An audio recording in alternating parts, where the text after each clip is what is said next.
네, 다윗의 승리, 하나님의 승리라는 제목으로 함께 은혜 말씀을 나누도록 하겠습니다. 다윗은 하나님께 성전을 건축해 드리려는 열망의 마음이 있었습니다. 그렇지만 하나님 그것을 거절하셨습니다. 하나님께서 직접 자신의 집과 나라를 세우시겠다고 역대상 17장 14절에 말씀을 하시죠. 그것에 대한 다윗의 반응은 감사였습니다. 이 모든 큰일을 행하시고 알게 하신 하나님의 지고하신 뜻을 감사하며 기도한 내용이 역대상 17장 19절에 나오죠. 하나님께서는 우리보다 더 높으신, 그리고 이 만수를 앞서 보시는 그 수를 가지고 우리의 모든 행사를 인도하시고 지도하시는 분이라는 사실을 이 말씀을 통해서 우리가 알 수가 있는 것이죠. 좋은 것으로 좋게 하실 분이심을 이 다윗이 알았던 겁니다. 그 믿음이 있었다는 것이 이제 17장 26절에 고백이 되어지죠. 비록 다윗의 손으로 하나님의 성전을 건축하지는 못했지만 하나님께서는 당신의 집을 건축할 수 있는 준비와 토대를 다윗을 통해서 세우셨다는 것입니다. 그래서 그 하나님 나라의 이 세 가지 중요한 요소에 대해서 오늘 본문은 이야기하고 있는데요. 바라기는 오늘 이곳에 예배하는 저와 여러분, 예수 그리스도께서 다시 오실, 그래서 도래하게 할 그 청년 왕국이 이르기까지 우리가 이 땅 살아가면서 하나님 나라 구축하는데 하나님께서 우리를 사용하시고 또 사용하실 것이며, 그 하나님의 나라가 우리를 통해 이루어진다는 사실을 믿어 의심치 않은 저와 여러분 되시길 주님의 이름으로 축원합니다. 1절을 보시면 블레셋 사람을 쳐서 항복을 받았습니다. 함께 읽어볼까요? 시작. 그 후에 다윗이 블레셋 사람들을 쳐서 항복을 받고 블레셋 사람들의 손에서 가드와 그 동네를 빼앗았습니다. 하나님께서는 다윗이 하나님의 나라를 건축하는데 준비와 토대를 갖추도록 하기 위해서 이미 오래전부터 약속하셨죠. 그 약속이 아브라함 때 그 지경이 어느 정도까지 될 것인가에 대해서 창세기 15장에서 증거하고 있고요. 여호수아 1장 4절에서도 명확하게 그 지경에 대해서 약속하십니다.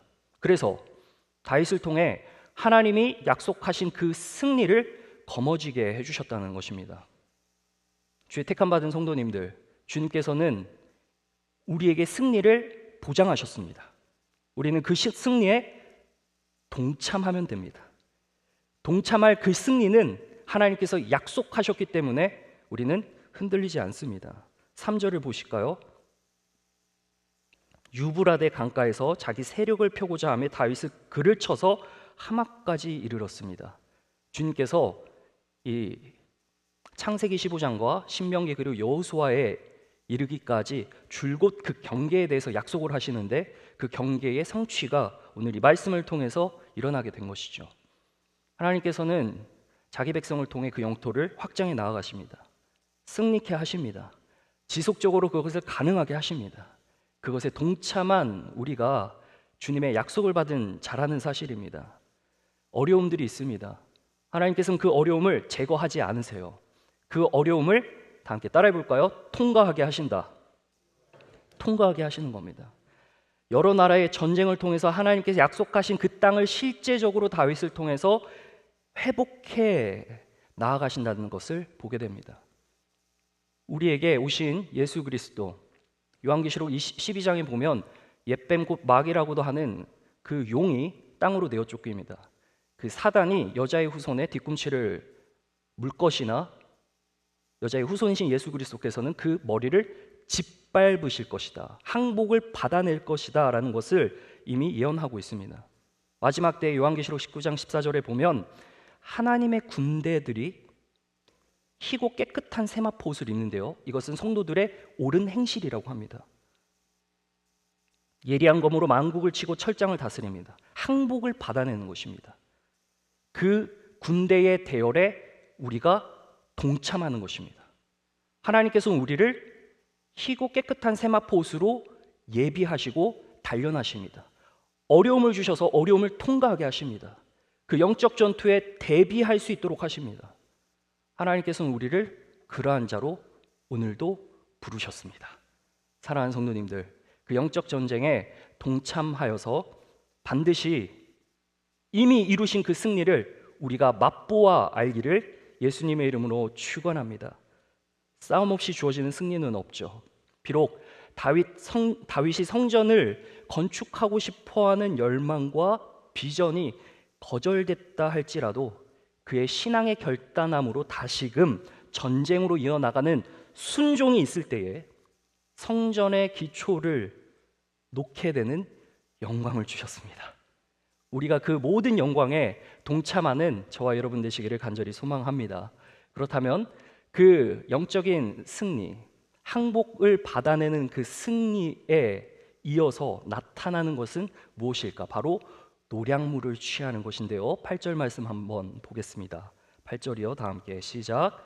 또 하닷 에셀의 성읍 다보악과 군에서 심이 많은 놋을 빼앗았더니 솔로몬이 그것으로 놋대야와 기둥과 놋그릇들을 만들었더라. 하나님께서 승리를 통해서 이제 나라를 준비할 수 있도록 하신다는 사실을 우리가 볼 수가 있습니다.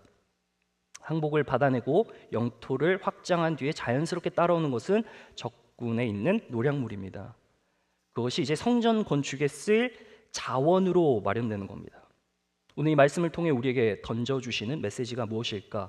바로 영적인 전쟁의 자리에서 우리가 거머쥔 승리를 통해 하나님의 나라를 준비할 수 있도록 하는 재료가 된다는 것입니다. 그것은 무엇으로 완성이 되냐? 11절에 보면 여호와께 드리는 이 헌신이 된다는 것입니다. 하나님께 헌신함, 너무나도 중요한 것이죠. 우리가 너무나도 잘 아는 로마서 12장의 말씀처럼 산 제사가 되는 겁니다. 나 한 사람이 이루어낸 성취, 자원, 그 여러 가지 것들이 사실상 누구를 위한 것인지를 우리가 점검할 때에 우리가 알 수 있는 것입니다. 우리가 취한 그 모든 것들이 하나님 앞에 영광이 되도록 하나님께 먼저 구별하여 드리는 그것, 그리고 우리가 날마다 감사의 헌물로, 제물로 드리는 그것. 아간은 몰래 숨겼습니다. 노량물을요. 그래서 이스라엘이 패배했습니다. 공동체가 몰락합니다. 가족이 돌에 맞아 죽습니다. 사울, 아말렉 전쟁에서 좋은 것을 취했습니다. 하나님께 좋은 것 구별하여 드린다는 핑계 삼아 본인의 사욕을 채우려는 그 마음, 하나님이 모르셨을까요? 왕으로서 버림받습니다. 승리를 주시고 영토를 확장하게 하시는 그 주님께서 전리품을 허락하실 때 그것은 하나님의 나라를 위한 것임을 우리가 먼저 알아야 된다는 것이죠. 이것이 참 어려운 부분인데요. 우리의 신앙적인 결단함이 여기서부터 빛을 발하는 것입니다.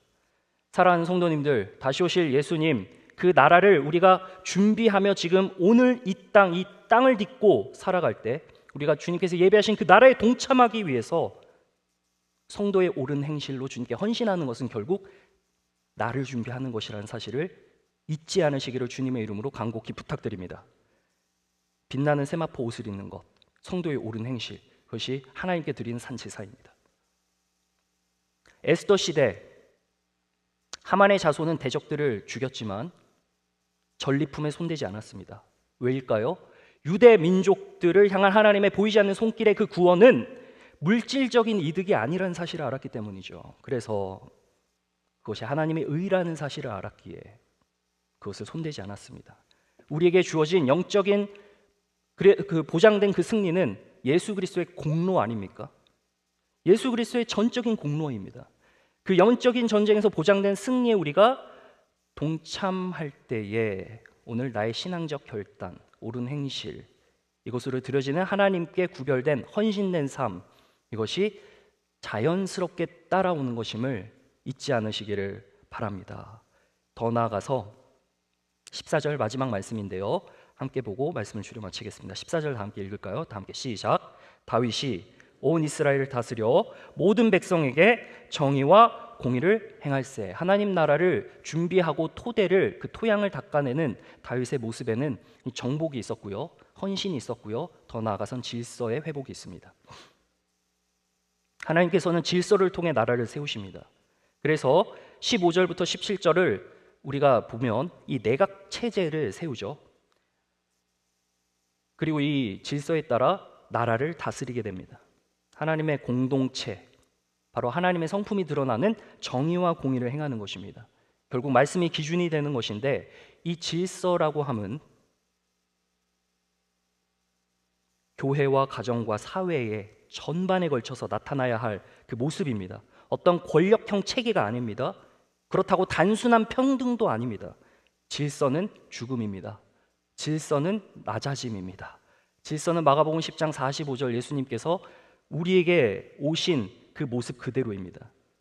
따라서 은혜를 많이 받는 자일수록에, 또 높은 곳으로 향하는 자일수록에 낮아질 수밖에 없는 겁니다. 사랑하는 성도님들, 우리가 교회에서 화평과 화목을 이루기 위한 이 질서를 잡아가는 것은 바로 내가 많이 받은 은혜, 그것으로 인하여서 내가 더 낮은 자리로 가는 것입니다. 더 높아질 수 없는 그분 예수 그리스도께서 더 낮아질 수 없는 곳으로 오신 것은 우리로 하여금 이 교회에서 주님의 정의와 공의, 즉 그 질서를 실행에 옮기기를 원하신다는 사실입니다. 주님 다시 오시는 그날까지 우리가 영적 전쟁에서 보장된 그 승리에 동참하여 승리할 뿐만 아니라 그 승리한 결과를 가지고 주님께 헌신하는 우리, 그 헌신의 방식은 낮아짐과 섬김으로 우리가 주님의 나라, 이 공동체를 이루어 가는데 부족함 없기를 우리 주 예수 그리스도의 이름으로 간절히 축원합니다. 기도하겠습니다. 하나님 아버지, 감사합니다. 약속하신 바 주님께서 우리에게 이루시겠다고 하는 이 승리를 우리가 오늘 하루도 맛보기를 소망합니다. 하나님 아버지, 영원한 그 승리를 보장하신 주님을 따라 그 군대 대열에 동참하여 비록 치열한 오늘의 영적 전투가 있다 할지라도 하나님 아버지, 우리가 믿음의 지경을 넓히며 우리가 확장하고 정복할 수 있도록 도와주시옵소서. 그래서 그 취한 승리에 값진 것으로 주님께 감사와 헌신으로 나아갈 수 있도록 도와주시옵소서. 삶의 질서를 세우고 영원한 주님의 나라에 동참하는 낮아진 자, 섬김의 자세로 나아갈 수 있도록 우리 모두를 주님께서 권면하시고 우리의 마음을 기경하여 주시옵소서. 감사를 드리며 주 예수 그리스도의 이름으로 기도합니다. 아멘. 하늘의